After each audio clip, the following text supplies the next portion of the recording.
Hi, and welcome to FrazlCast. Climb aboard the Gnome Train. Chugga, chugga, chugga, chugga. Please make sure to keep your limbs and experimental instruments inside the train at all times. And now, on with the show.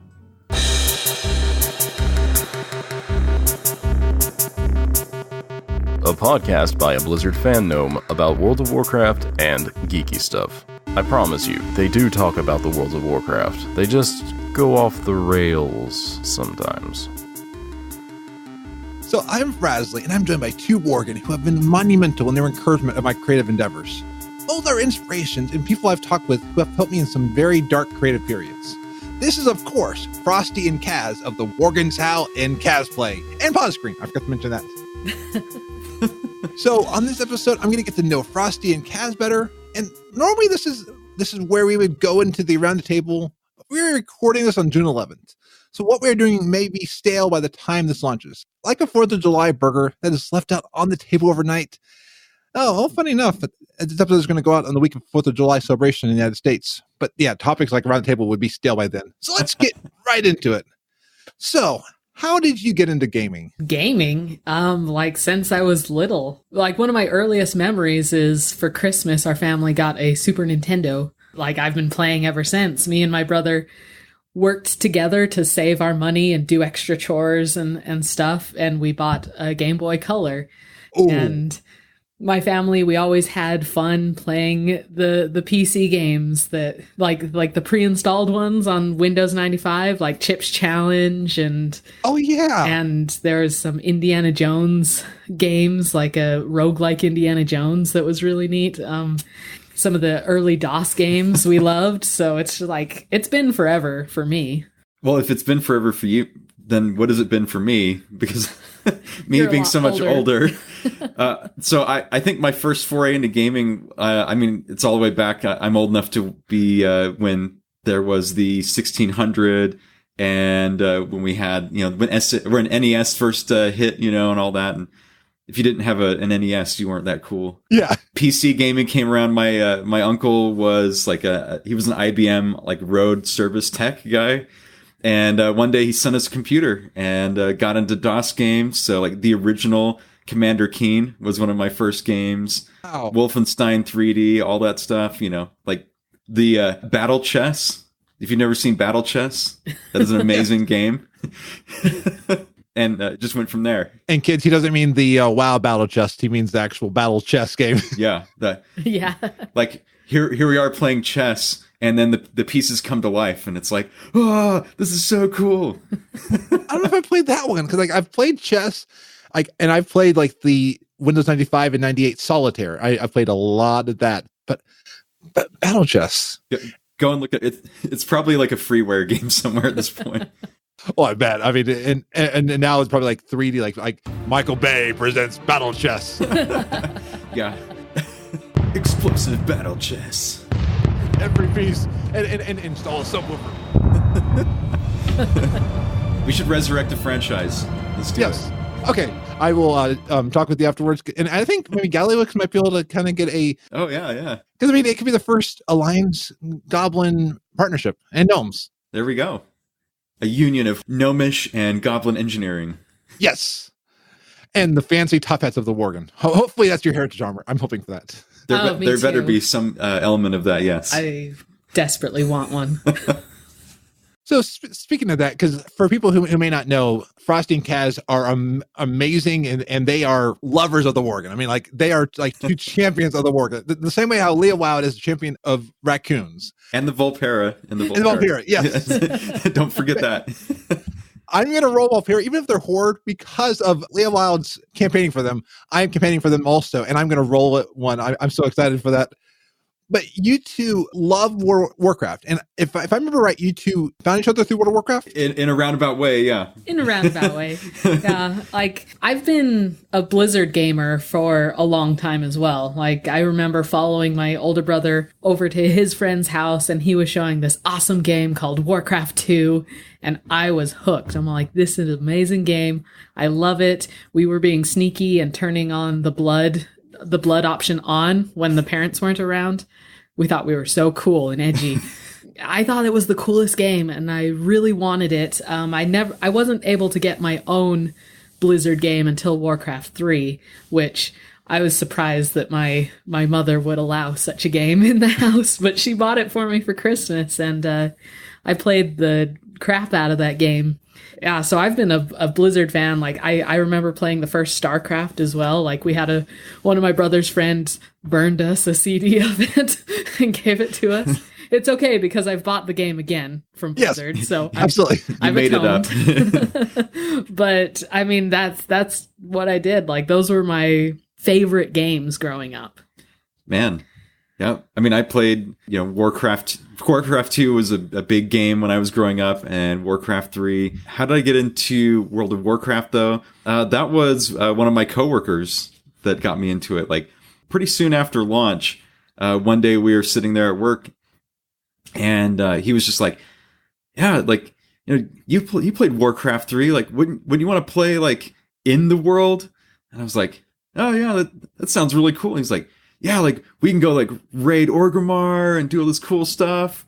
And I was like, all right, let's do this. And so, early in vanilla, I got into it and haven't unsubbed since. So Yeah. it's going strong ever since. And for how we met, like, we met through a local costuming group.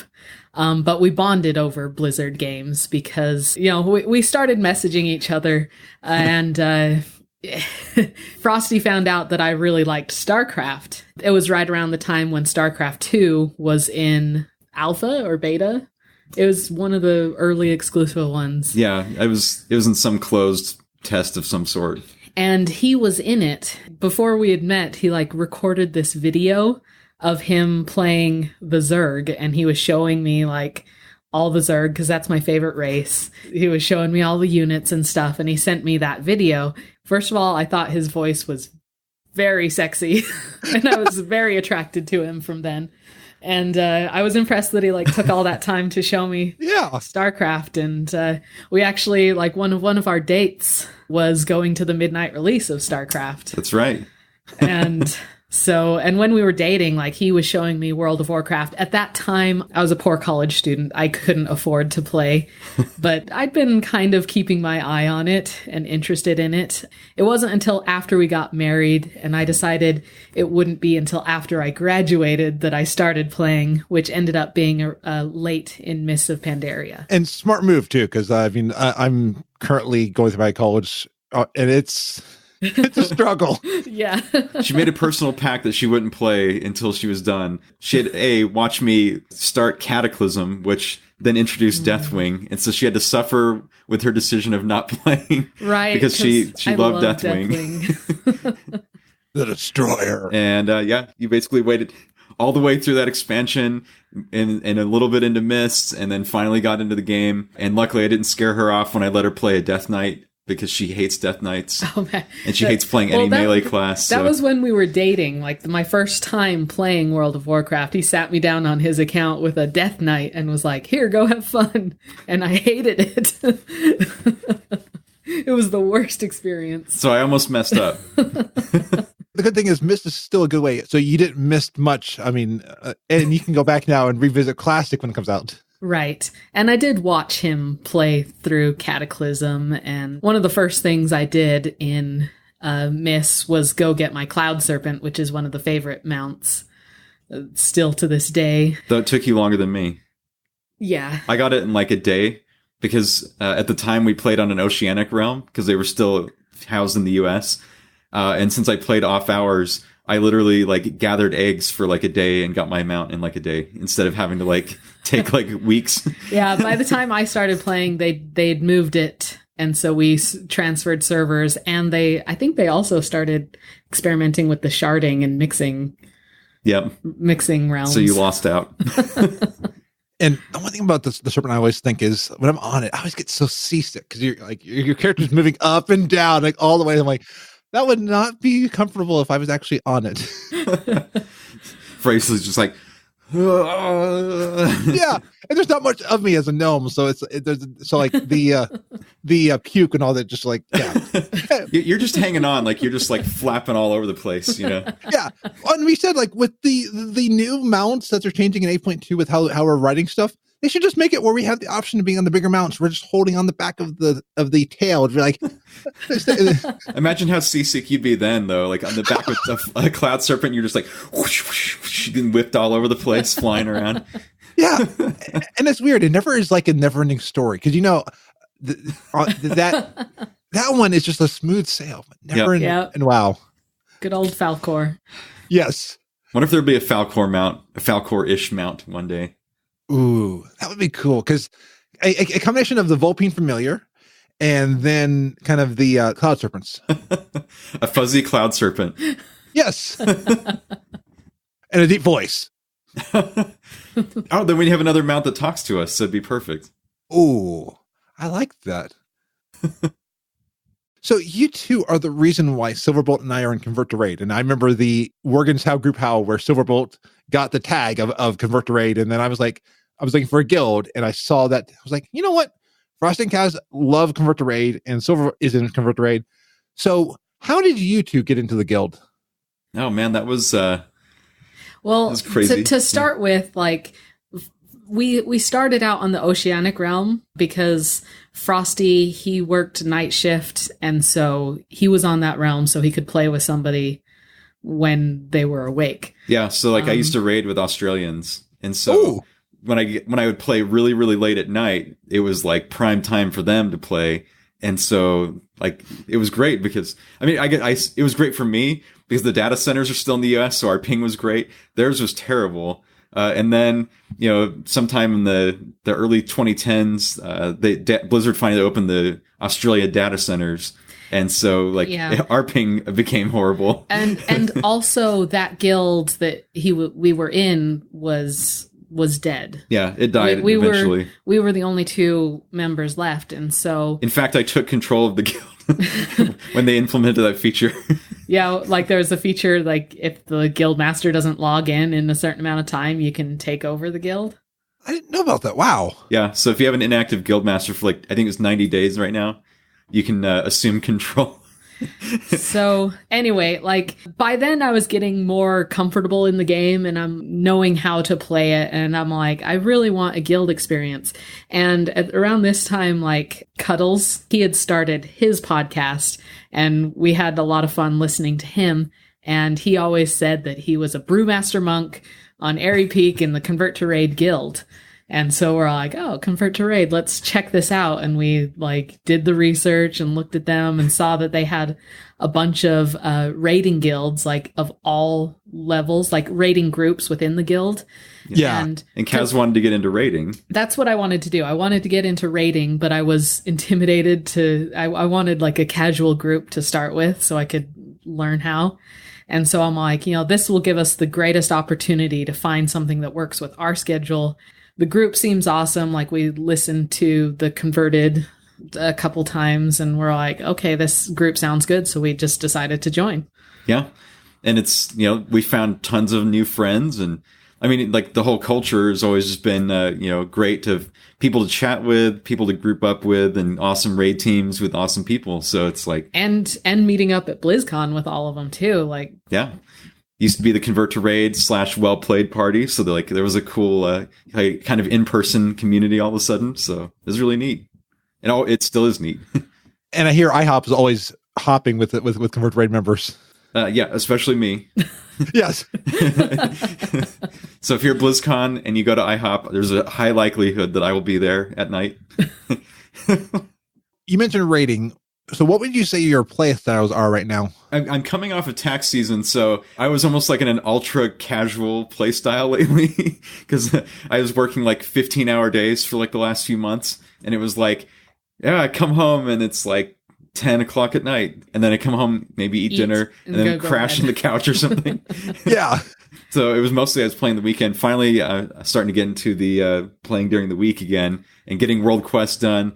Still mostly I play pretty casually, a lot of just kind of random PvP, kind of casualish normal raiding that we do on the weekends with our team. So Yeah, it's very much casual just because of the lifestyle things that are like our life is changing. So, but Blizzard allows for it, and that's the good thing. So. Yeah, because there are a lot of games, and even classic to a degree, don't allow for as much for casual.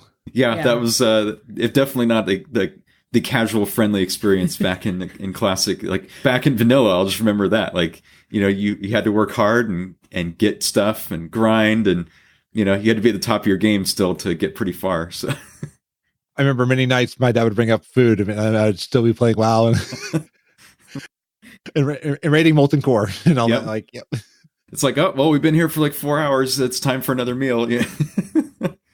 And one thing that outside of gaming, but it's part of who you are is the cosplay. And I know your cosplay a lot, Kaz, and Frostee, I've seen your costume, which is really cool. And Kaz, you are the winner of the 2017 BlizzCon cosplay contest with the awesome Hogger.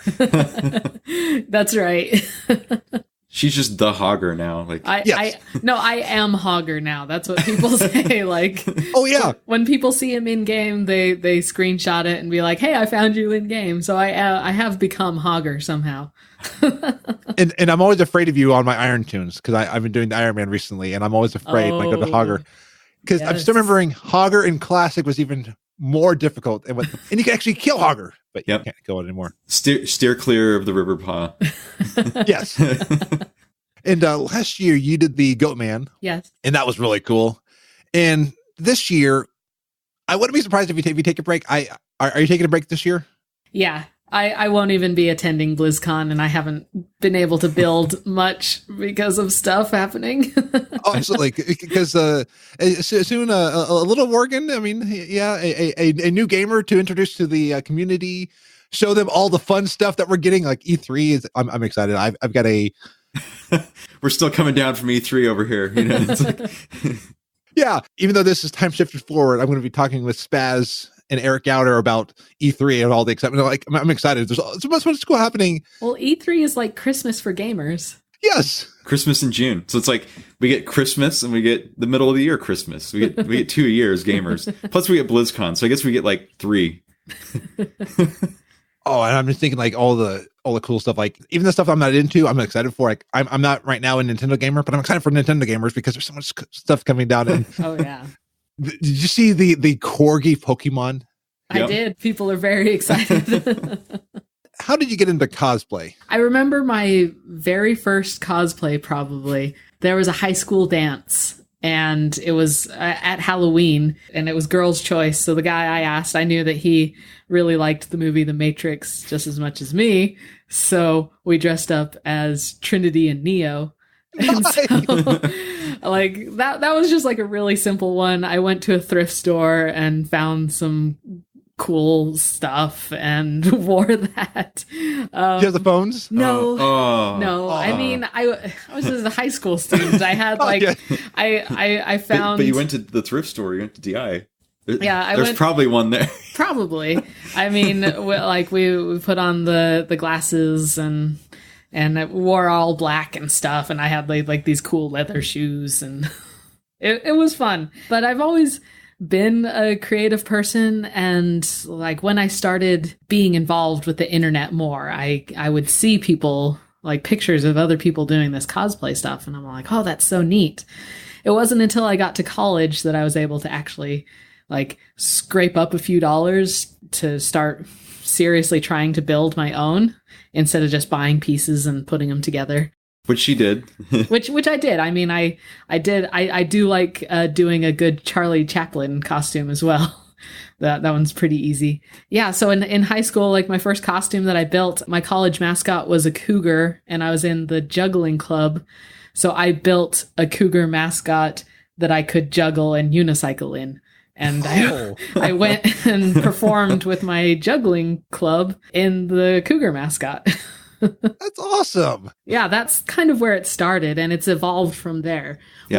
When I married Frostee and we were planning our first BlizzCon, I'm like, man, because he'd shown me like all the years previous, like their costume contests. And we watched through them all and loved all the amazing costumes. And I'm like, I have to participate. So At my very first BlizzCon, I built a troll feral druid. Got an honorable mention at BlizzCon 2013 was our first one. Nice. Wow. What was your first one? My first one. First cosplay. Yeah. my first like serious like cosplay from that I built from scratch, all of it, and entered in a contest. That's where it started, and getting the honorable mention had me hooked. Like, it was terrifying going on stage, but also so thrilling because people would just started screaming when they saw me and interacting with people around the convention. They were all happy to see me, and I was hooked. So from there, I was just like, okay, I have to build a cosplay for BlizzCon every year. That's Kaz's drug. And it was my goal from then to like win the grand prize at BlizzCon someday. And you did. And I did it. And you're in game. I was so excited when I went on my horde and I went to the campaign. Yep. I was like, there's Kaz. Yes, that's always been one of the prizes that you can choose. If you look at the cosplay contest rules, and I'm like, you can get money anyway in this world, but you can only get into your favorite game one way. And so I'm like, I have to do that. Absolutely. Like it's cool in Borellis seeing Jay the Tavern Bard. I mean, like seeing people that you never know, the people that like will look up where this NPC is from and they'll find you from them. And I was thinking what's cool about seeing cosplay, what I've always loved, it takes something that you love and brings it into the physical world. Like whenever I got in your cards around Christmas, it's something that is tangible that I can hold. I'm like, wow, there's actually somebody in the world who loves what I love. And this is proof that it's not just all digital, that it's not all just a fantasy. This is why we need to get you to BlizzCon. Oh, 1 year. One day we will get you there. I keep buying too many fun little toys and stuff like that. And also this year just wasn't it. Every year I'm always like watching your streams on Twitter and I'm always like, oh, I know that person. And so I live BlizzCon through you. Nice. What do you love most about the art of creating the cosplay? There's several different facets of what I love about it. One thing is I always love a good challenge. I love challenging myself, learning new things, and seeing my own skill grow. That's one huge part of cosplay and what drives me every year to improve. If you go back and look at my history of cosplays, like each one of them gets markedly better every year. Another thing, like I love sharing my creative process and to hopefully like inspire other people that they can do the same. Like when I first started cosplay, it was like my pie in the sky dream to win the BlizzCon costume contest. And now I've achieved it. And I'm like, wow, like I would have, if you would have told past me that I would win that in like the 5 years that it took me to do it, that I would have been like, wow, that's so cool. I would hardly believe it. And then like when the cosplay is done, like getting to show it off is another highlight of it. Like with my particular brand of cosplay, I like to do the creatures. And it's one of the most satisfying parts of it is that people are kind of confused. They're like, how is there a human in there? And that's kind of what I want to do. I want to have that suspension of disbelief where it's like the only logical explanation their mind can come up with is that this is a real creature in front of you. Like I went to school to be an animator. So like bringing things to life and acting that, I love doing that in the costume. And what would you say is a hidden pitfall with cosplay that prevents people from succeeding? I thought about this a lot, and I think I can narrow it down to two things, which are kind of like different sides of the same coin. One would be the fear of failing. So like people are so scared that they're going to mess it up that they don't even take the first step. They might go out and buy all these materials, which cosplay can get expensive. And so there's all these expensive materials in front of them and they are too scared to mess up or like have to start over or something that they don't even start. Another thing is like the discouragement from when the inevitable failure does happen. If somebody gets going and whatever they're working on doesn't work, they just get down on themselves and say, this ended horribly. This just proves I'm an awful person and I shouldn't be cosplaying, and they quit. Those are two big pitfalls, and my advice for overcoming that is that you just have to embrace failure. Like, you're gonna fail at some point, but instead of seeing it as like a personal attack on you, like I'm a failure, be like, oh, that didn't work. Learn from that experience and move on. And now you know how not to build that sword, so you can build the sword the right way. You just have to attack it. That's how you learn. Yeah. Like, you learn from failing and trying again.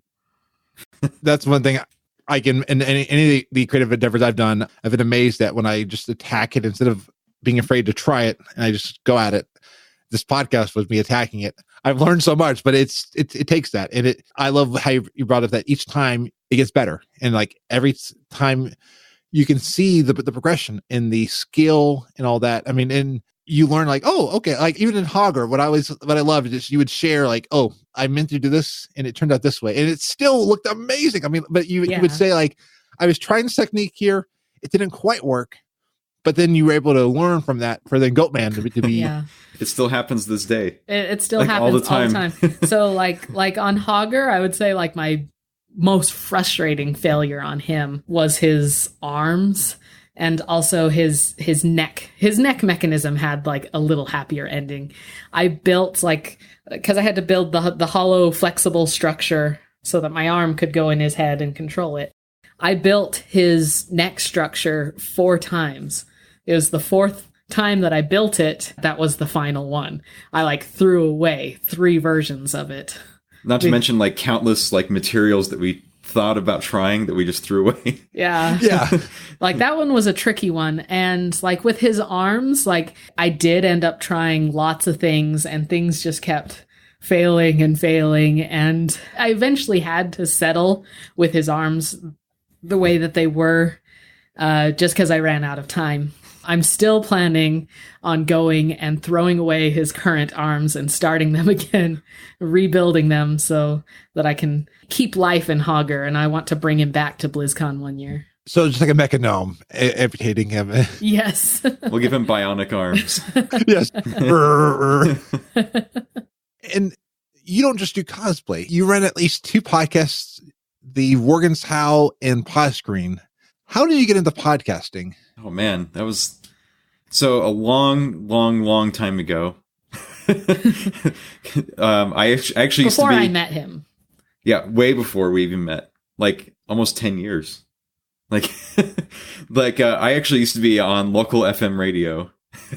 Wow. I did a morning show for Weber College Radio. I was afternoon DJ before, and that was for like a couple years. And I was like, oh, this is really cool. I really like it. And eventually, like, my time at the station ended. And I was like, oh, man, I really want to do that's one of the things I really enjoyed, was just like being in front of the mic and talking about stuff. And I was like, how do I get that back? And that was about the time that iPods came out and people all of a sudden started talking about podcasting. And I'm like, podcasting. What is this podcasting thing? You know, and all of a sudden I started this whole media started exploding. And I was like, oh, this is the way I can like recapture doing radio, and I can do it the way that I want to. I don't have like a station producer or a boss that's like, well, maybe we should change up this on the show or this and this. It's like, nope, I can do it all myself, and no one else gets to make the decisions. And I can talk about what I want, and yeah. And that's kind of how it evolved. And me and one of my friends, we had a podcast. Oh man, it started in like 2006 or 7. And so we started podcasting about video games and movies for a long time. I don't even know if there's like an archive of this anywhere other than like there is an archive. I just don't remember where it's at. It's not online anymore. I have to find it somewhere. It's like on a bunch of CDs or something at this point. What are CDs? No, I'm kidding. I know, right? I'm like, oh yeah, should do a podcast about old media now. Yeah. But yeah, it went from that, and then there was a point where it was like every Friday, me and some of my friends we worked with, after work, we'd come home, we'd go to my house, and we would record a podcast. We'd cook dinner. Usually it was like we'd cook a bunch of steak dinner, then we'd play a bunch of video games, then talk about video games, and then it was like 6 a.m, and then we'd go home. Or they'd go home. I'd just go to sleep. Yeah. So that was kind of how it got going. And it started like one show would end, and I tried another, and then didn't really like get any traction, or something would happen with like co-hosts couldn't do it anymore. So it would die off, and then I tried a different idea. And eventually I started trying to like figure out like, what I want to talk about. And I was like, what's something like general video games just wasn't cutting it for me, wasn't doing it for me. I was talking to Kaz, and she's like, why don't you just do a podcast about World of Warcraft? Because you play it so much. And, I always thought about like World of Warcraft as being this thing where there's so many other podcasters. They all do it so much better than me. Like, why do I want to break into this? And she's like, well, you love it. Why don't you just do it anyway? Like, what does it matter? And so I was like, all right. So I just jumped into it. And that's where the Worgen tile came from. Because I was like, oh, if I do this, do you want to be on the show with me? Which she's never podcasted before. Like, it started out with him and a friend. Me and Casual Mike did it for like 4 episodes, yeah. Yeah, and their schedule, like, changed, and they couldn't do it together anymore, and he was sad. He's like, oh, I can't do it anymore. Yeah, I have to cancel the show after 4 episodes. So I'm like, well, what if I did it with you? And I was kind of nervous, because I'd never podcasted before, and I just barely started playing. But then I thought like that was the best thing about it, because I'd been playing for almost 10 years at that point, and she'd been playing for like a few months, and I was like, oh, this is perfect. We have like 2 completely different views of this game and like what's happening. And so that's like where it started, and then it just kind of ballooned from there. We it was around the time that she started getting into cosplay, and we started to really connect with the community a lot more than I had before. Like before, it'd always been like on my realm or on the forums, and it didn't really feel like as much of a connection as it was like on places like Twitter. Yeah, well, because we had started this podcast, and we'd been doing it for over a year before we got to BlizzCon, and we ended up going to World of Podcast, meeting other people. I think we met Ro. Did we meet him that first year? And like, he's like, I can't believe you've been podcasting. That was just how he found our podcast, and he was like, this podcast has been going for a year, and I didn't even know about it yet. So like, we really started connecting with like the community through that. Like BlizzCon opened up a lot of that, and I started connecting with other cosplayers online. We started connecting with other people, in the Warcraft community, like especially on Twitter. And that kind of shaped the show even more, because it was like, the community was the coolest part about the whole game anyway for us. So that started to be the focus of what we wanted to talk about, is what the community was doing. Kind of just went from there. Now it's become this big thing that's been going on for quite a while. Yeah. And I always love the community board, because it's fun to be that you bring out people who are like artists or different things, because you're giving people a platform who may not have a platform. And like, I remember I got a rocket chicken because of the community board. Awesome. And the rocket chicken is awesome. So. Oh yes, I need mine Camilla. And even the Worgen's Howl is evolving. Like a lot of people probably notice we haven't had an episode for a few weeks. It's been like few and far between for the last few months, mostly because of tax season. And then coming off of it, it's been like we've been doing a little internal soul searching, I guess, of like, what do we want to really do with the show? And then we talked the other day, we kind of have a direction of kind of what we want to do with it. The show is going to keep going, of course. It's just, it's going to become even more, central into like the community and some other things that we think that we have a better platform for than, because we always were like, you know what, there's tons of other shows out there to do like the news, like way better than us. And so we're like, let's even get further away from that and start to get more into the community and just things about the game. And so that's kind of what's to come in the future of the show now. Like now that we kind of have this direction that we've talked about. Yeah. So. And that's a cool thing to show, that even if you have an idea, you can always morph it. I mean, I know that this show is morphed from what it was in the beginning. I mean, it does not resemble episode 1. And that's the fun thing, is you can take an idea and I keep morphing. And I Convert to Raid, I think, is a cool example. Started out as one podcast. Now it's Battle.net News and stuff like that. They changed direction. Yep. Yeah, it's crazy. I go back and look at like what my shows used to be, like the beginning of Worgen's Howl, beginning of like any of the other podcasts I did, and I'm like, man, I had so many different ideas, and it's interesting to go back and just see like the ideas that you came up with at the time and like things you tried to do, and now like I think about those kind of things, and I'm like, oh, that's pretty cool. It's like shaped where I'm at now, though it is kind of cringed for me to watch like my first episode of these shows sometimes. And I'm like, ugh, it was so bad. And for anyone that may not know what it is, What is the pause screen? Pause Screen, it's just like a fun little podcast that I started with my old high school friends, basically as a means of reconnecting with them mostly. I had a really close group of high school friends, and we would spend every waking moment not in class and on our little chat things in high school talking about video games. We all have like this really diverse and kind of rich video game knowledge, and we love talking about games, and I want to keep in contact with them. And so I just contacted them and I'm like, hey, do you guys want to start a podcast about video games? So it's just general video game podcast. We talk about what we're playing. We give like reviews of games we're playing. We talk about current news and our takes on them. So it's nothing super special, but it's special to us just because we get to talk about something that we love. So it's general video game news and silliness. It's fun to be able to do stuff like that. Like I started with Spaz. Every year we're doing the E3 because I had a lot of fun talking with Spaz, and now make it a yearly thing. It's you probably like some things that they don't like, and they like some things that you don't like, and you learn from them. Yes. Like Kyle on the show, he's really knowledgeable and analytical of his games. He has certain tastes, but he gives like really good reviews of games. On the show, William, he's really into Nintendo and the JRPGs and stuff, and really into them. And you know, I'm like on the Blizzard scene, and I really like tycoon simulation type games like that. We have all different tastes, and I think we all have pretty good views. I honestly have no idea if anybody listens to the show. It's just fun to make it and to be able to critically think about the games that I'm playing in a way that I can talk about them intelligibly on a show. That like I don't mind if there's nobody listening, but it's just a fun growing experience for me personally. Yeah, and I know from experience that we always think that less people listen to our stuff than really do. I mean, and there's somebody who either forgets to let you know that they listen or is afraid to say that they listen. But I never will ever underrate the power of how podcasting people can find things that you don't even realize that are there. Yeah. It's crazy. I mean, like back when Cuddles was getting started at first, like that's, one of the things where it's like we that's how we got, like we said, we got into Convert to Raid because of that. And I don't know, and on episode 2 of his podcast, how many people were listening at the time, but we were. So. We were listening, and now he's like, he's gone on to do awesome things. Yeah. He's kind of moved on from Warcraft, but he's like a full-time streamer now. And full-time streamer. He's helping out nonprofits and So it stack up. He's done awesome.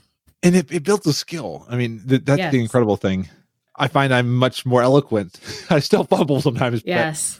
I think it helps with confidence too. Like when I first started, like I was so self-conscious about my voice. Just recording and getting used to hearing my voice, like getting used to me talking, thinking critically about the episodes and being like, okay, how can I articulate myself better?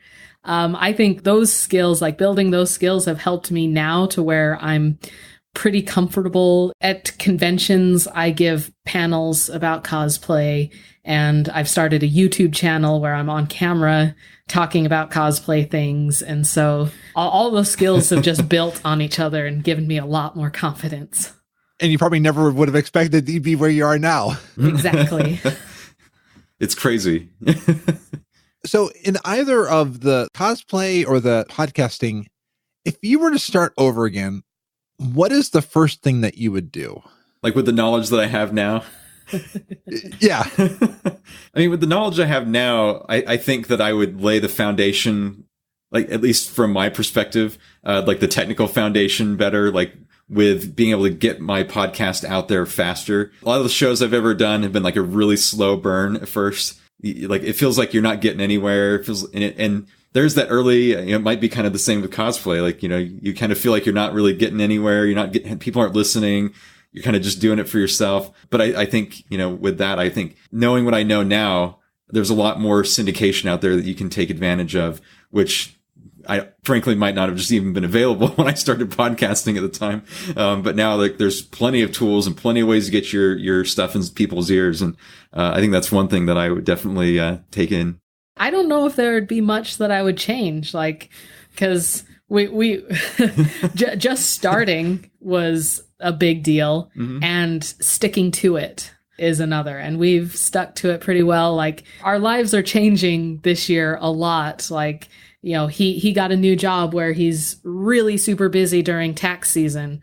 And at the beginning of the year, I was super sick with my first trimester of pregnancy, and I couldn't do anything. So like, our lives are changing, and that's why we were like putting the effort into considering like how we can best change the show to be able to still stick to it, in maybe not in the way that we have been, but that fits our lifestyle, that we can still continue to do this. And so that's an obstacle that everyone has, is like trying to fit it in your schedule and your lifestyles, especially when things are changing.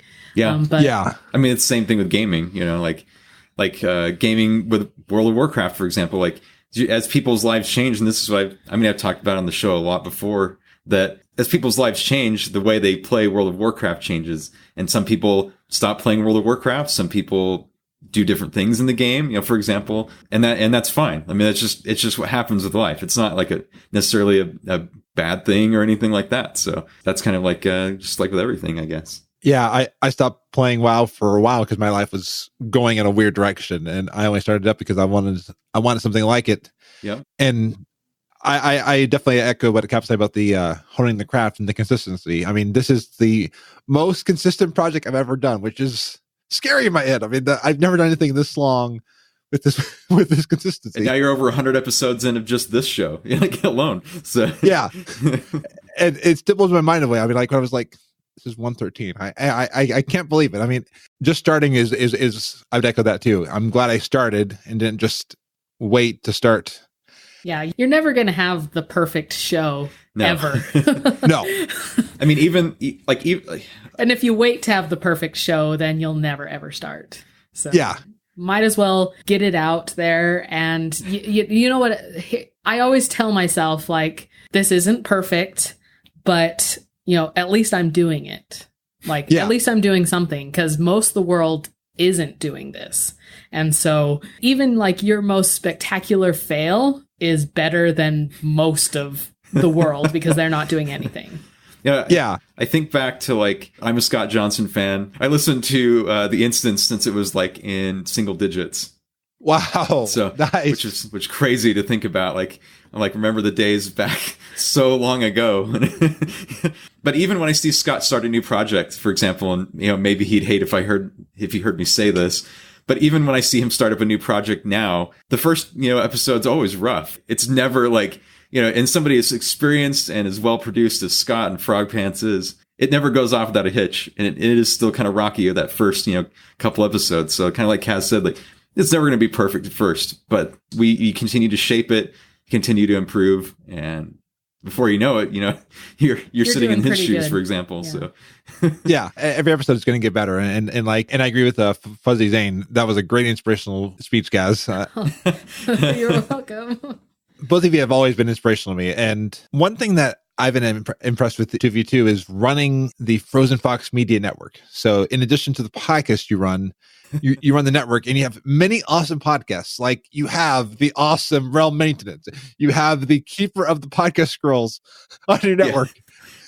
Yeah. It's crazy. To me, it's a huge honor. And I don't, when Ro approached me about it, I was just like, wait, you want to come on my network? Like, I was like, okay, like, you know, what do you need? You know, because the network is really all about just giving people a platform. Like, I don't know if I do anything like really spectacular, but I'm always here to encourage people. And if people need help, like with the technical side, like, you know, with some shows, like it's been people that are like, look, we can do the show. We just need somebody to like, that can put it together and get it online for us. Like, there's people who are like, you know, they may not have access or knowledge of the editing skills or the back end stuff, which, you know, I'm glad Frostee does all that, because I'm still confused by all the back end, like uploading the podcast to different places. So, and Frostee, he's always been like a really kind person, just really wanting to help people out. And so that's kind of where it was born from, like helping people get their shows started. Yeah, I mean, I know what it was like when I had no one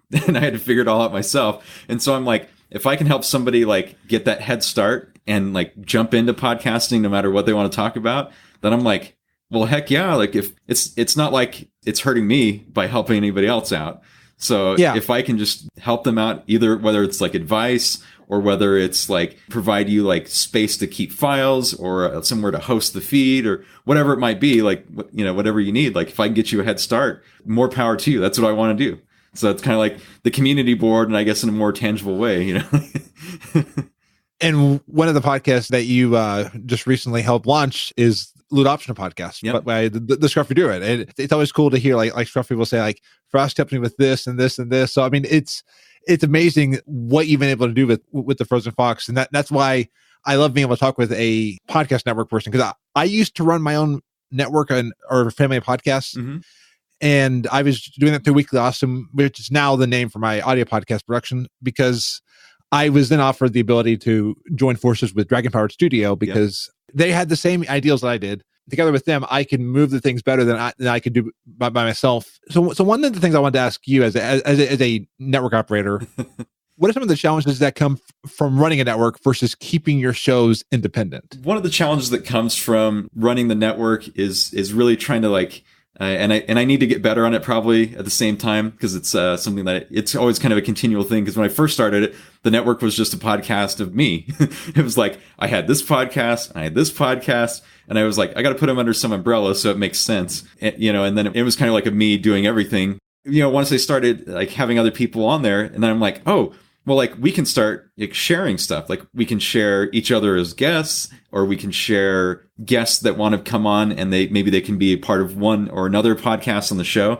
and we can kind of pass them around. And just kind of like one of the things that's been so great is just being able to say, let's collaborate on this. Let's have like an idea where we can put it all together and, you know, talk about this. And one of the ways that kind of was reflected last year was when Ro put together like kind of the network like roundtable around BlizzCon. Yeah. And so it was kind of cool because we had a whole bunch of people on the network. And a lot of like, you know, we're driven by Ro and a lot of the shows he does, and then people like from the other shows that I help run, and we kind of just put that together. And it was a really, really great idea to just kind of have people from every aspect of Blizzard gaming basically there to talk about what's going to happen at BlizzCon, you know. So it was, you know, one of those really cool ideas. But yeah, just bringing people together, it's just trying to coordinate that. And there's a lot of logistical things of like, okay, where are we going to put the files? Like, okay, like you put the files here, I can store them here, you know, and making sure that everything is the way they want it. And just, I think it's more of a technical challenge than anything, of just trying to figure out like what everyone needs, and then giving them what they need in the easiest way I can. So I guess one of the other things is just, I don't know if I don't consider myself like a manager, because like if anybody comes into the network, you run the show how you want to run it. And I'm like in the background and I just help you. Like if you need somebody to like put an RSS feed together because you don't know how to do it, then that's what I'll do for you. You know, like that's what I'm there for. So I'm not there to manage or anything like that. You know, I just try to offer encouragement where I can, really. So yeah. I've always liked that of a network where you're not taking control of it, but you're there offering advice and you're offering help to people through all the knowledge that you built. Mm-hmm. Yeah, that's what I try to do.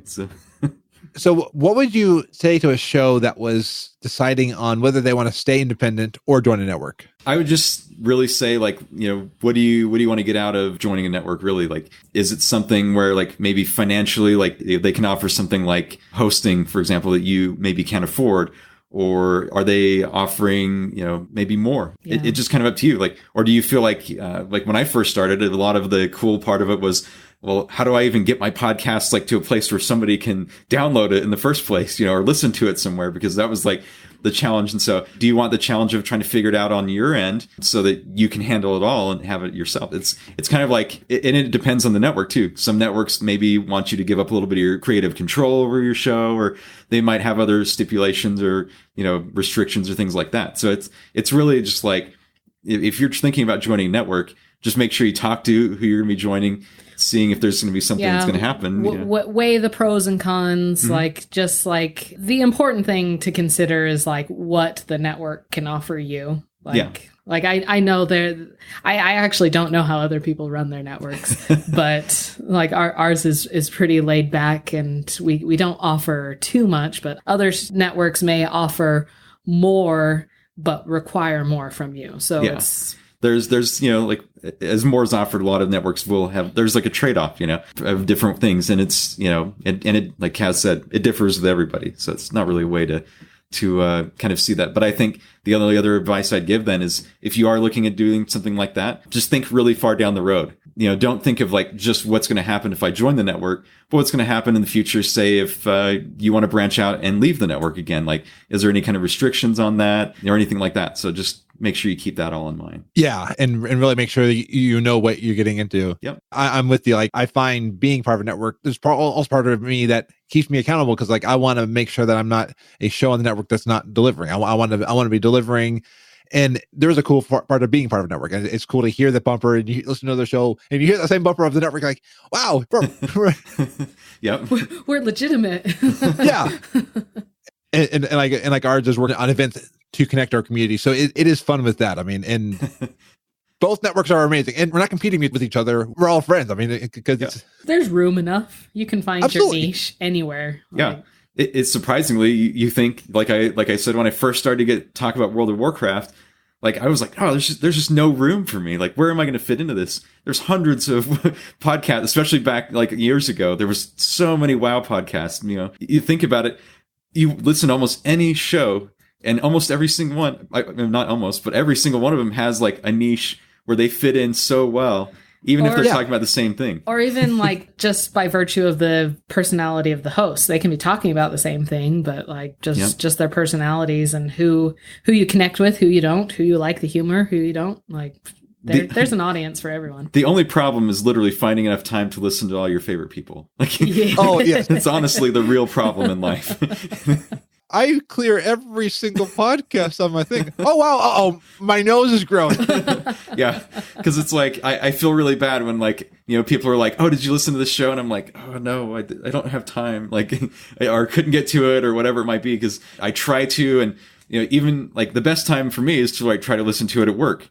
But at the same time, there's a lot of times at work where I literally just can't listen. And then a week goes by or another week goes by and you're, like, weeks behind, and you just got to like cut it off at some point and just start catching up, like, and so yeah. Feel bad, but I think everybody can understand that. So yeah. And that's the good news, is that we have a big community, and this community is so big that we have BlizzCon every single year. I mean, except for 1 year, and this year we weren't sure this year. And now I'm hearing rumblings in the whispers that next year might not happen. I don't know. You never know. Like, yeah. But we are thankful for every BlizzCon. I wanted to ask you, because both of you have been there, what is the BlizzCon experience like? It's amazing. Your first time going there, you can like feel the energy and excitement in the air like electricity. It's such a cool feeling to be around so many people who are just as passionate about this game as you are. If you're part of the community, you can run into people that you've been talking to on Twitter for who knows how long. You run into them and you can talk to them and strike up a conversation, and they're just like so pumped. They'll be like, yeah, BlizzCon, so excited. It's amazing. I think everybody who is a Blizzard fan should try to go at least once. I know it's expensive. I know it's a long trip for some people, but it's so worth it. It is, but just like she said, it's electrifying. When you first walk in there, you've heard, especially like now that like BlizzCon has been going on for so long, you kind of know, you've seen what it looks like, you've seen what on pictures and videos and stuff like that. It doesn't even match until you see it in real life. Like you're just kind of like, whoa. You walk in, you see all the blue lights, you see the cool statues, you hear the epic music, you see crowds of people, like rows of computers, and it's so much fun. It's like kids in a candy store. The fog, the people cheering, like, oh yeah, it's an amazing experience when you get to see, opening ceremonies for the first time. You get to see something revealed to the world for the first time, whatever it might be. Like, that's just an amazing experience. And even if it's for a game that you don't play like that much, like even if it's for a game that you're like, oh, I only play it every once in a while, but then you're like, oh my gosh, I got to see this, like, Yeah.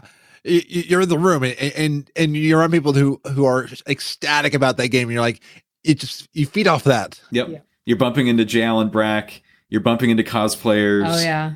Like there's cosplayers everywhere, and yeah, the devs everywhere. Like the devs are the staff. So if you're in line for a play demo, you can like talk to the person like directing you to where to go and be like, oh, hey, where do you work in the company? And they'll be like, oh, I do this. And, yep. And you can go talk to the devs and get them to sign stuff, and you can tell them in person like how much you love the game and what it means to you. And it's just a really neat experience. Yeah. I've been to other conventions for lots of different things, and there's nothing like it, honestly. Like there's no other place that I've ever been. Even if I've gone to a convention centered on like one thing, I've never been to a convention where you feel like anyone you talk to will be able to understand. They're on like the same level as you. Like, yeah. And they understand they're there for the same reasons. They're there for Blizzard gaming. There's nothing else. So nothing else like it. Yeah. There's something special about the Blizzard community, because I think we're so diverse that we come from so many different lifestyles, so many orientations, so many different things that we all come together and we all love the same thing. And I think we're so accepting. We have our toxic parts of community, but we don't even look at that part. We look at the people that are awesome. And yeah. Oh, and even BlizzCon tries to say that there's nobody there who is not a friend. There's somebody you haven't met yet. And I'm like, yeah, that's so true. Yeah, it's awesome. Like, since we've been going so often and been able to meet so many people through the community, through the cosplay and through the podcasting and Twitter, like it's kind of like a family reunion when you get to BlizzCon, because you get to see people. You're like, oh, hey, how have you been this last year? Aren't you so excited to be here? And yep. It's great. I mean, we basically have, like, at BlizzCon this year, we have like 2 adjoining rooms. And in past years, we've had like really big, like last year we had a big suite with a bunch of people. And this year it's like we have people in our room that we're just like, we've been friends with online for years, and we've met them a few times at BlizzCon. Now it's like, oh, like we're just going to hang out the whole weekend, like it's a great experience, And have you ever had Celestation do your hair? Because I know somebody who has. It might have been Silver. I haven't had my hair done by them yet. No. Okay. I'm not. But I know a lot of people who have. Yeah. I was seeing the picture like dye the hair pink or blue. I mean, or galaxy themed. Yeah. Yeah. And realizing that the devs are just like us, that they are excited about what they're doing. I think they'd have to paint my skull, though. Like, I don't have much hair anymore to do that with. So, that'd be cool. Have your hair like all like N'Zoth themed, like that. Right? There we go. So, what would you suggest as tips for people attending BlizzCon for their first time? Don't be afraid to talk to people. That's a big one. If you see somebody that you admire from online, go talk to them. If you see a dev, go talk to them. Most of the time, they'll be happy to talk to you. If they're not, they'll just like politely say, hey, I got to go somewhere, but thank you. Yeah, because sometimes they are in a hurry to get somewhere that they need to be. Especially the bigger names. But I think my biggest thing would be not a requirement, but I think one of the best things you could have is meet up there with somebody who's been there before. There's a lot of nuances too, to like see the best, like to see the most of BlizzCon, to know when to be at certain places, to be, just to know kind of how to get around the convention center in the first place. If you go with somebody that's experienced of going there, like you'll have a great time, because you won't have to be worrying about like, oh, how do I get to this place? Like it's on the map, but I don't know how to navigate the hallways, because there are some confusing hallways in the convention center even. How early do I need to get in line to get to opening ceremonies or things like that? So, if you have somebody there answer those questions for you, it'll make it a lot better, make it a lot easier for you to get around. And another piece of advice, I would attend the pre-BlizzCon parties. I don't know. I don't think Convert to Raid is doing a party again this year. But what is it called? Con Before the Storm. Like, go to Con Before the Storm. Powered by Wowhead this year. Like, go there. There'll be a lot of people from the community. There'll be just like other fun people to just get to know, lots of good art and honestly, like those pre-con parties, like if you want to meet people from the community or from Blizzard themselves, like that is the place to do it, because the con's not started, people aren't going crazy to be everywhere, they are coming to be at that party, and that's where you will find like probably the most central focus of those groups right there. Yeah. And I know DitchCon's, the announcement should be soon, but if not out by the time that this is out, and if it is, then at the end of this episode, we'll have information about DitchCon if it's out. Yeah. And then also AIE Guildhall. Yep. They always have every year. If you even, and that one I think is more during BlizzCon, but there's always a room that they at the conference room that AIE has set aside. If you're ever just tired and need a rest, go there, and it's open to anybody. Yep, that's true. Because they're one of our sister guilds, kind of with Convert to Raid. Their sister guild, you could call it. Yeah, like Hunts the Winds there. I know Rose in AIE. I know Zephyriah. There's so many people I know who are in AIE. Yep, our brothers and sisters in the Horde. Yes. Because I'm also in the Liking Balls guild on Boulderfist. I'm over there with like Thorn and Thist and Capital and stuff like that. Yep. Well, I want to thank both of you for joining me on FrazlCast. This was a joy and an honor. I mean, it's an honor for us. Amazing. You really have been there for so many times where I had questions, and I said there were some dark periods of just creativity, like questioning my worth as a creator and so many different things. And I would ask you questions. I've always looked up to you, and I still will. It's not just because of the me being a gnome, but I'm always your inspirations, and I can't overstate that enough. So honestly, we could say the same thing about you. Just to see your positivity in the community. It's so refreshing to see somebody so excited about Blizzard gaming or just about life in general. Yeah, so. I love your phrase, like on your shirt, be awesome. Yeah. I've really enjoyed your short little weekly inspirational podcast, and it's been a joy to watch you grow as a creator and as a friend. So. Yeah. Thank you. And plug for the Be Great Today. Kaz was on episode, I believe, 15. Yeah, I believe. That's right. I think you were one of my first guest interviews on that, and I was so terrified. Oh, you did great. It was fun. How do I do an interview? That's the other thing. Is like when you first start doing interviews, you're like, how in the world do we do this? Oh man, I hated doing interviews at the first. It was so scary for me. Because I'm a pretty shy person, and so talking to these people, I'm just especially people that she looked up to. She already gets that kind of way whenever there's somebody that she admires, she gets starstruck. And so I'm the kind of person that's like, whenever we see somebody and I'm like, oh, that's that person that you really look up to, you should go talk to them. She's like, no. And I'm like, oh, you have to go see them. Frostee, I know you'll recognize this name. Angelo who runs the PowerPress plugin. Uh-huh. He is at my podcast meetups here in Columbus. And it's so cool to be like, that's Angelo, the one who created PowerPress. That's the one. Yes. and I had Todd Cochran there. He runs Blueberry. And I'm like, I was starstruck because I listened to it and I'm like, wait a second. He's just like me. I mean, he's successful and runs this company, but he's just a nerd like me. I'm like, yep, that's the coolest thing. Yeah. So if people want to geek out with the both of you, where can they find you on the interwebs?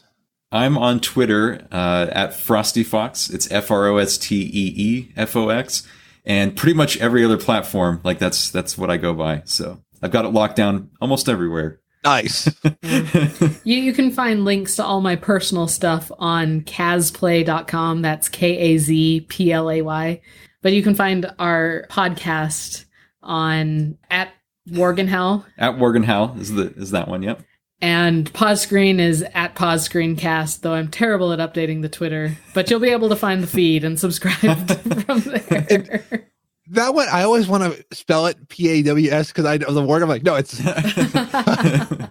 No, this is not the Worgen one. If we didn't already have a Worgen podcast. well, you never know. You could do a spinoff about the Worgen's Howl goes into other gaming. But then you'd have two Pause Screen competing to There we go. I don't know if you even know. Do you know the story of how I came up with the name The Worgen's Howl? No. So... there's, and I don't even know if they make them anymore. It's such an old thing. There used to be an old dog toy that was like a rubber newspaper with a squeaker in it. And it was called the Daily Growl. Yes, I had that for my dog. So when I was trying to come up with what it was called, I was like, if I was a Worgen and I was trying to figure out what would I call a Worgen newspaper? And I was like, oh, the Worgen's Howl, that'd be a perfect thing. And that's kind of where the inspiration came from, was from that toy. Because I was like, the Daily Growl, the Worgen's Howl. It was perfect. So that's where the show name came from originally. Wow. That would make an amazing chew toy merch. Hey, I think we need to head to Ironforge and we can talk to some of the gnomes there and let's see if they can invent a chew toy. That'd be pretty awesome. Not gonna lie. I think we'd be one of the only podcasts to have a chew toy as our merch. At least in the Blizzard gaming arena. Activating customized foray transporter.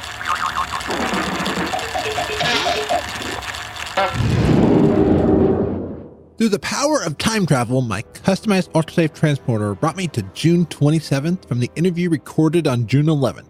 Yet I also recorded between then and now, so let's just suspend our disbelief and say it's a parallel universe or something. I mean, it's timey-wimey. But that aside, I'm back in my home of Ironforge until we one day reclaim Gnomergon. The show has morphed many times. It's constantly evolving. One change that I made with Lady Emma is that we will now record Kilrog's site separately each month. So take it away, Emma. Let's see what the wondrous, mysterious Kilrog site foretells of the upcoming events in Azeroth. Thank you for joining us on Kilrog Sites, the upcoming event for July in World of Warcraft. Darkmoon Fair starts July 7th to the 13th. Have you ever wanted to soar through the skies? Well, you can by being a human cannonball. Step right up to Maximaya Blastedheimer and she will gladly blast you through the skies with her cannon. If you have good aim, you can get the achievement Blastedheimer Bullseye. Good luck and have lots of fun. There's also many more achievements in mounts and pets and transmog to collect. July micro holidays are coming up. Fireworks Spectacular starts July 4th at 10 a.m. You can see a wonderful fireworks show at the capital city or Booty Bay. Don't miss the beautiful fireworks brought to you by gnomes and goblins. Yes, they can work together for once. Lumionis Luminarius is on July 13th. GG engineers have discovered a creature in the depths below of Vashir. To learn more about these creatures that are luminescent, they have asked us to help them out. But be pre-warned, watch out for the whale sharks. Auction House Dance Party is on July 22nd. It's a 24-hour event. It starts at midnight. Blizzard have told us that we would get a dance studio. We just didn't think they would do it like this. Anyone who's heading to your auction house in the main city, dance until you can't dance no more. Longer your dance, the more chance you'll get the buff Happy Feet, which can heal you when you dance. Come join the dance-off in the auction house. Current Torque Tavern Crawl, July 31st. Best way to end of the month by drinking with your friends. Great RP event, or for those who want to see amazing bar sites. Find out what special drinks in all the neat areas. Also, look around for a selfie camera and discarded packages for more fun.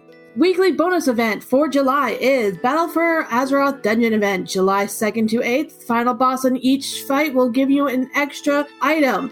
Pick up the quest. We require you to finish 4 mythic dungeons, so find your friends and get those mythic dungeons done for an extra chance of getting an upgraded piece of gear. Pet Battle bonus event is July 9th to the 15th. Triple the XP for battle pets. Quest is win 5 max level battle pass PvP, and you'll get an ultimate battles training stone that will level your pet up to 25 and making them a rare. Time Walking Dungeon event is July 16th to 22nd. It is the Lich King. You need to be level 81 or higher.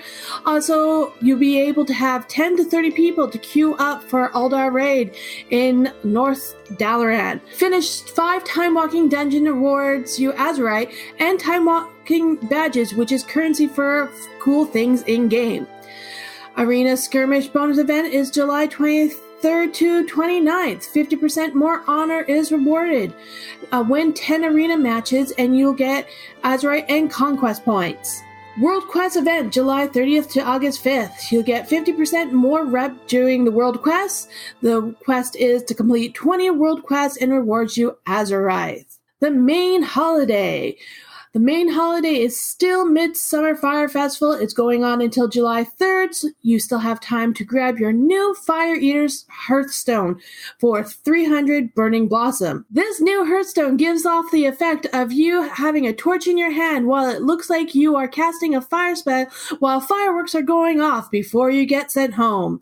Heirloom armor upgrades also have been added to the vendor for 600 Burning Blossoms. Athun's loot is upgraded to 365 gear.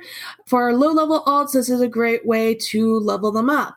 2 new achievements were added for the Horde and Alliance. For Alliance, Extinguish Zandalar, and Flame Warden for Kulturaz. For the Horde, it's Extinguish Kulturaz and Flamekeeper of Zandalar. Both goal is to honoring and descending bonfires in the new content. A little side note for people who are trying to farm Karaji Guardian, it's now up in Sizzlist. It started on June 21st. You have until September, so if you're behind like me, go collect that pet battle right now. And thank you for joining Kilrog Site. Thank you, Emma, for the look into what's coming up across Azeroth. Between the patch, the new raid in the dungeon, and so much more, there's a lot to do. Some could say, due to Midsummer Fire Festival, it's lit. It's time for another part of the show. Let's look at what has been happening in the community. Awesome, let's do that. And to pass me, DitchCon was announced. If my memory serves me right, it was announced like the next day or not soon after sitting down with Frostee and Kaz. So this party will take place on October 30th. It is the 4th annual party and it is free to attend. When your friends ditch you at the con, you can come make new friends. The Kickstarter is at around $6,000 funding and needs our help to reach $14,000 by July 15th. Don't you want to be bad at the villains ball? I mean... Gnomes, even innocent gnomes, can be old gods. And Wildhead continues to knock it out of the park with their site. They have added RaidBot integration into their class guides.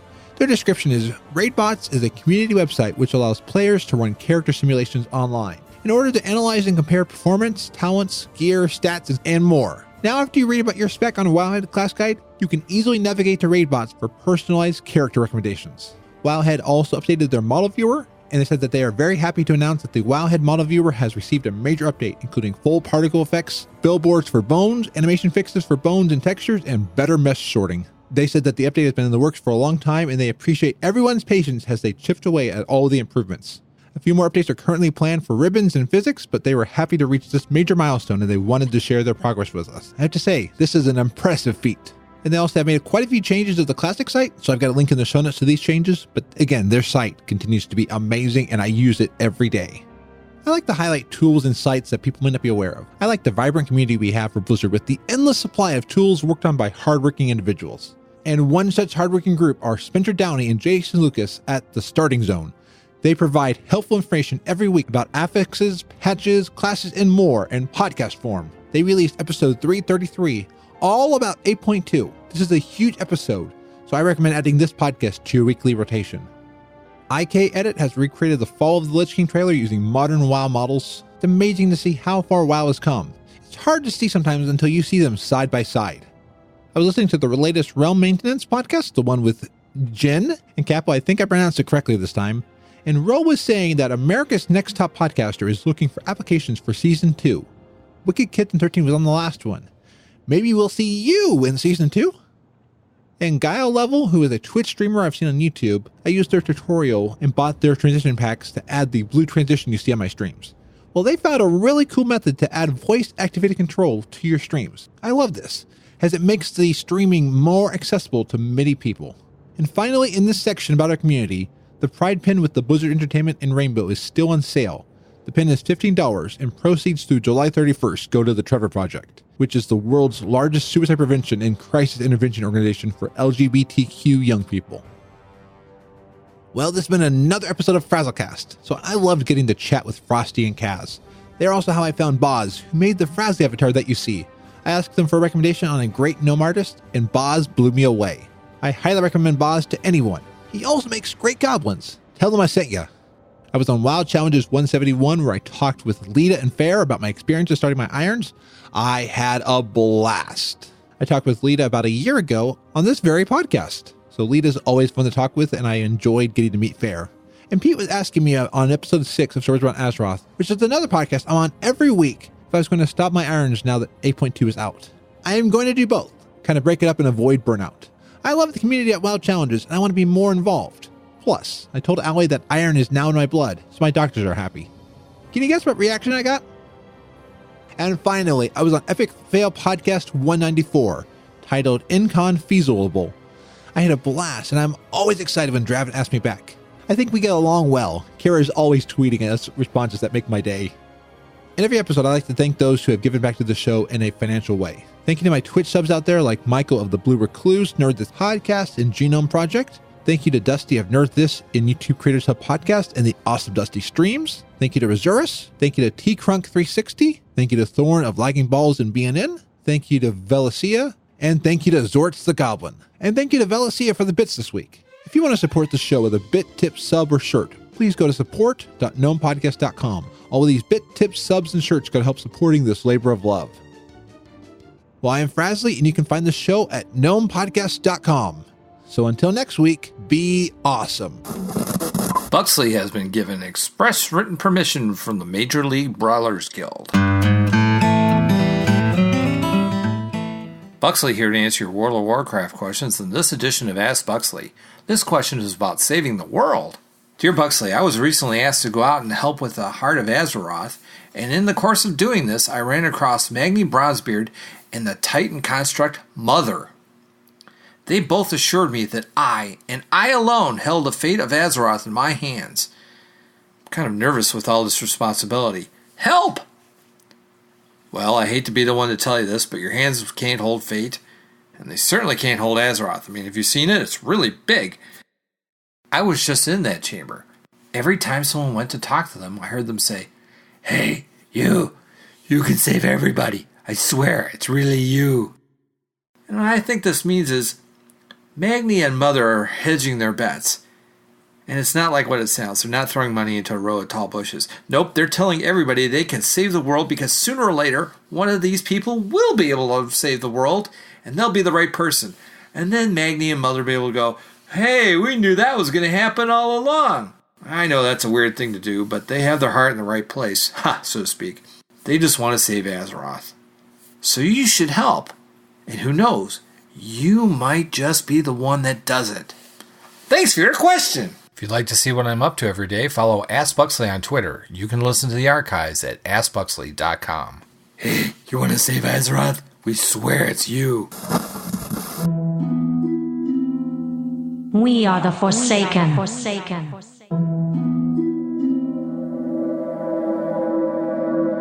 You're listening to a Corpse Run Radio minicast.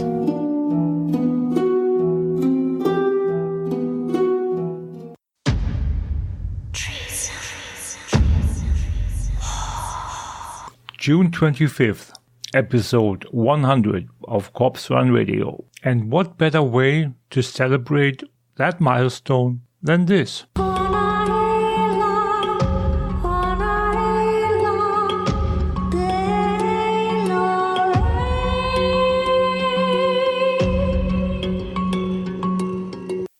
I just started to, tap into, wow, what is really happening here? And all these artists that do renderings of your character and the beautiful creative stuff that people make with their passion for the game. I just found this so really great and lovely. So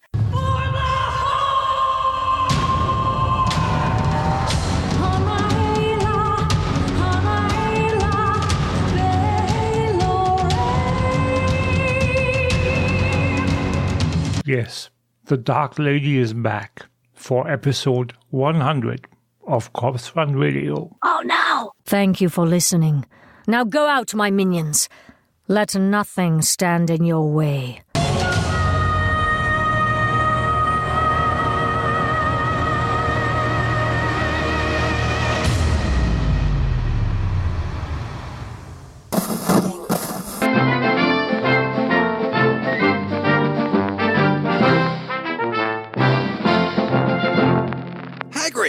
Why do you keep getting stuck in the cobwebs? Wait, I'm sorry. We are live? No! Well, thank you. So, welcome to the Fraz Report, a short broadcast by me, the Awesome Gnome, about the world of Warcraft. I'm coming to you live, unless you're hearing this on syndication, but we are on the eve of patch 8.2. Unless you're in the EU. I'm sorry, Pete. Then it's June 26th, so about 2 days from now. But I'm excited to visit Azratar, see Azara, and I hear you need to be kind to them during the raid. Otherwise, things might happen, so just no flossing or orange justice. And I'm even more excited to go visit Mechagon, the mega dungeon where each boss is a mini-boss. So Blizzard released a new comic called Mechagon, and it is amazing! I got the chills! It's electrifying! I loved reading the story of Kerbal finding Mechagon. Oh, this is going to be such a cool story. And the official patch notes are out covering each of the changes happening. The Benthic gear, which is new armor you can gain in Nazjatar, the new currency in Nazjatar, the prismatic mana pearls. They talk about the new Heart of Azeroth essence system, the mount equipment to add a water stride to your mount step, the new quests, the new war campaign. Oh, and Mr. Sparkle has some new quests for you. They talk about the new heritage armor for gnomes and Tarans, goggles on our heads. They talk about the new pet battle dungeon of Stratholm. Oh, and a cool thing they're adding to the mission table. They're going to be adding new missions and mechanics. As you take the fight to the seas, your loyal followers will be with you every step of the way. You can now enlist boat captains and other skilled seafarers to fight your battles. And also send them on holidays. Send out your followers to embark on new holiday and event-themed missions. Spoils will include special currencies to spend during holidays and events like including Brewfest and tie walking, along with rewards that are only available during those periods. So you know what's cool? We can now be working on holiday events on the toilet. Yeah. So all of the class changes, the bug fixes, and we can't forget about flying. Being able to fly across the skies after getting Pathfinder Part 2, which just requires getting the new Mechagon and Nazjatar reps to Revered and exploring the 2 new zones. And there's a cool new change that you got to hear about. They are adding an audio altitude system. As you take to the skies in Rise of Ashara, the ambient sounds across all of Azeroth will now adjust to reflect the height at which you soar. Oh, and you can't forget all the small things, like dungeon entrance indicators showing up on the map. This can be turned on and off, but you no longer need another add-on for it. The map now indicates where players need to go to travel for transcontinental quests. Your passive talents now appear in the spellbook. And finally, being able to take off everything except for pants. There are so many changes that to list them all would take forever on this short report. I will, however, talk about them all in extensive, excruciating detail tonight on the Frazley News Hour, which will air later tonight. I've got a panel of a whole smattering of guests. I think the total right now is about 21 people. Wait, no, I just added 2 more people talking about the transmogrification system. Okay, yep, 22 now. And we will talk about each section of the patch notes. Should be a darn tooting good time. Oh, and one change Rose saw is that heroic warfronts are not showing in the notes. This might have been something that was pushed back to 8.2.5 or 8.3. In that same tweet, Kara threatened to take the rubber chickens to that warfront if it opens tomorrow. So you've been warned, rubber chickens. And if you are excited for a new raid and dungeon, I got one bit of news I just want to make sure you know. They will not open until a little later. Rise of Azara won't open for normal and heroic difficulties until July 9th. So get to the new zones and work on that Pathfinder. And the dungeon, Operation Mechagon, won't open until the start of Season 3, which begins on July 9th. Oh, I love new patches. I'm like a kid on Winterfell morning with this new stuff. This one excites me particularly due to all the gnome lore. There'll be no shortage of excitement for me. I'm excited to meet the Mecha Gnomes. I can't wait to say hi to my little friends. Well, that's it for today's report. So until next time, be awesome. FrazlCast is a fan podcast that covers Blizzard games. We are not affiliated with Blizzard Entertainment, Inc. Views expressed by the hosts and guests are their own. Some of the art, music, and sound effects come from Blizzard Games and are owned by Blizzard Entertainment, Inc. No copyright infringement is intended. The Gnome Train Intro is by Allie of Dungeon Fables and All Things Azeroth, and the opening music is by Brandon T. Blaylock. This show is brought to you by Dragon Powered Studio. Find more at dragonpoweredstudio.com.